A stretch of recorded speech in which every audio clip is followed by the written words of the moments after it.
What's up, Jack? Papa Junkie? What's going on? What's going on? I got the goods. Right on. Got the goods. Nice place, man. Thank you. Welcome to my little man cave. Little man cave. Cool. Well, I've talked to you about it enough as it is already. This thing has sat in the box for a week. It's time to set the baddest Hoyt on the planet up, and I thought there's nobody better to come to and do it than you.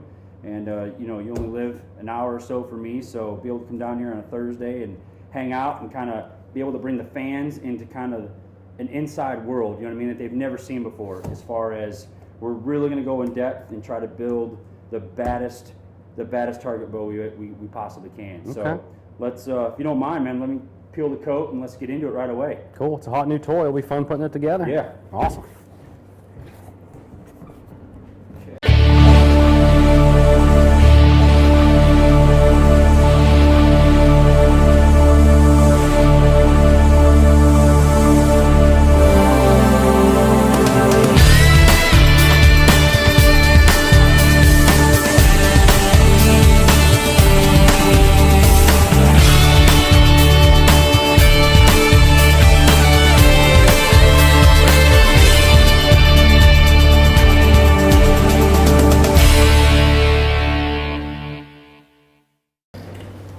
Okay, man. Well, here's the deal.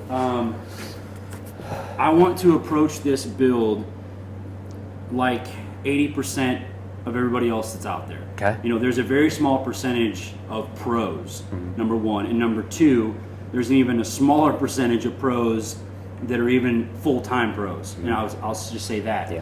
So, you know, the majority of the fans that follow us and the fans that follow you and the fans that follow Chance and Levi and everybody else, they're not at that level, and I'm not at that level, and I'm okay with admitting that I'm not at that level. So I don't have any aspirations at this moment right now of shooting any kind of an open pro class, and I can only afford one bow. You know what I mean? So this one bow that I've picked has got to go from indoors to outdoors. Sure. And the way we're going to do it is not the only way. Am I correct? Oh, absolutely. What I like to do for folks, when I'm setting someone up, you know, in all the different shops I've worked in, I've owned my own shop, I've helped out in my cousin's shop and some other friends get going.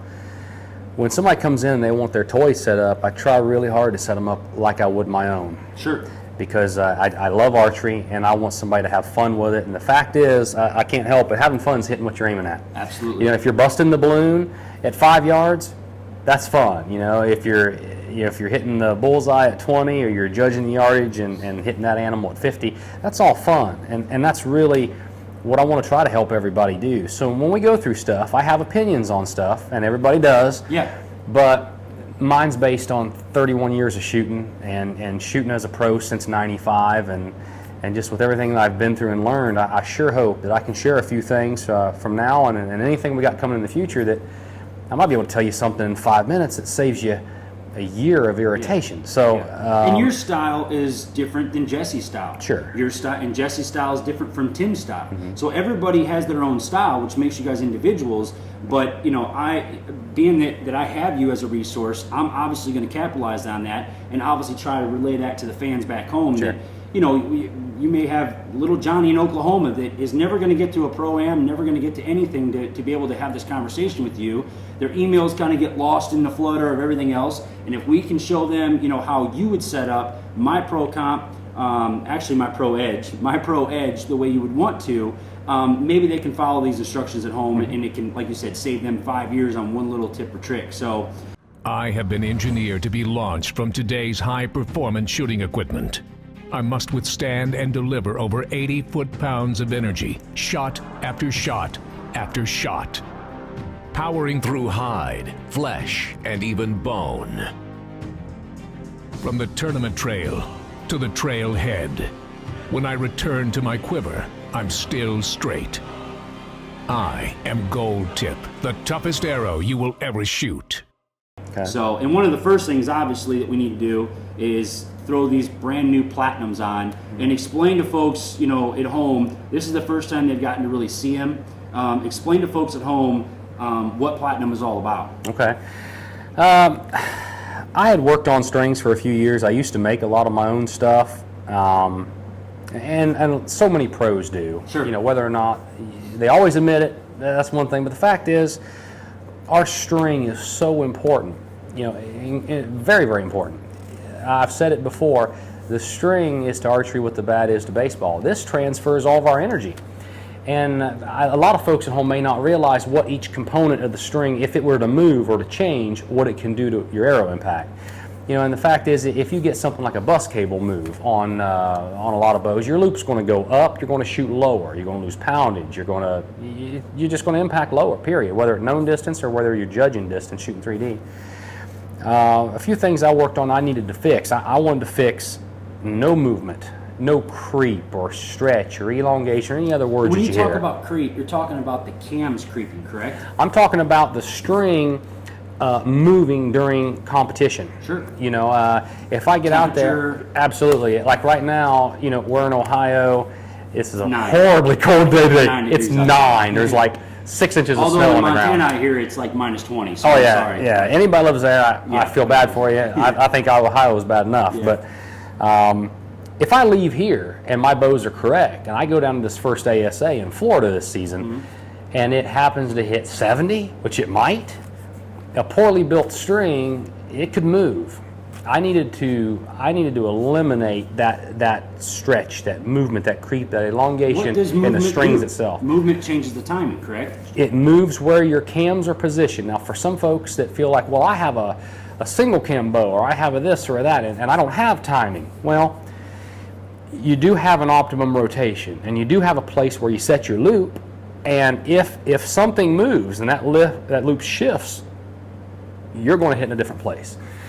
If something happens in all of your strings, whether they be bus cables, control cables, shooting string, if they were to all stretch, move, get a little longer, everything could change. Your brace height could go down, your poundage could drop lower, Sure. You could be hitting lower and not know what it is. In a 3D shoot, that's a recipe for disaster. You could be then next thing you know, you're starting to question your yardage judging or what you're doing. So obviously, most of all of our folks already know they're going to mark their cam. Right. When they get their perfect draw length, their perfect rotation for tune and fit and all that, they're probably going to mark their cams with a little pencil or a pen or whatever.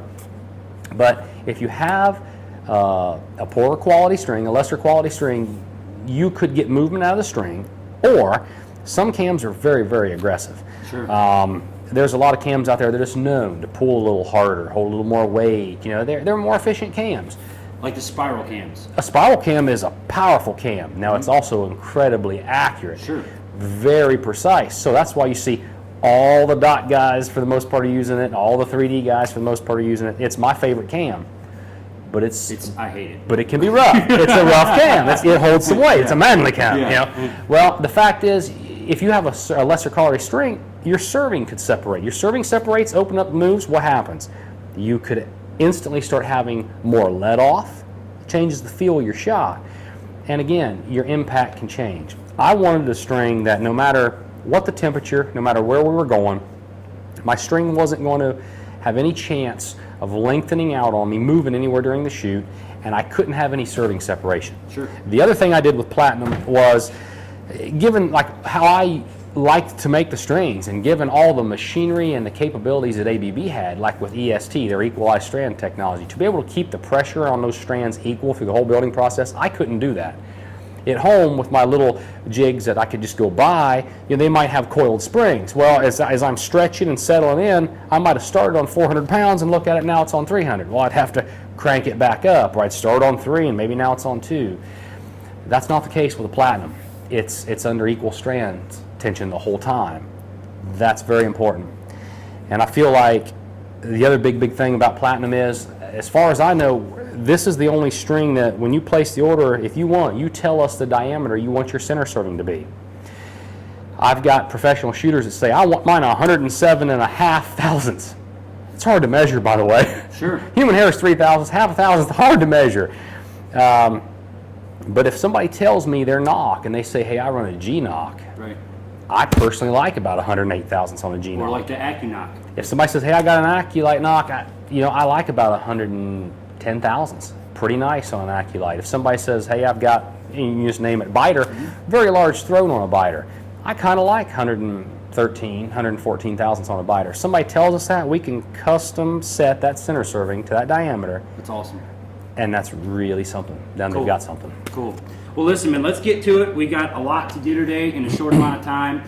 For you folks back home, we're doing this just Jack and I, so a lot of the things you're going to be seeing, I'm actually going to have the camera in my hand as Jack is describing things, not only to me, but to you guys back home.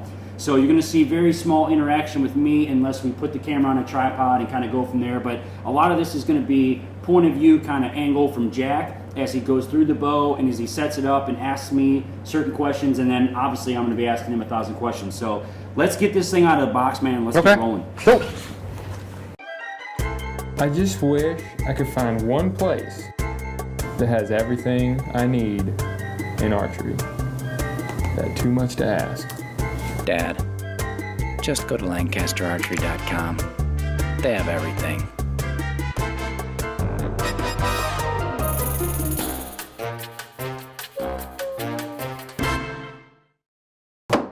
Landon! I am just a baby. Just a baby.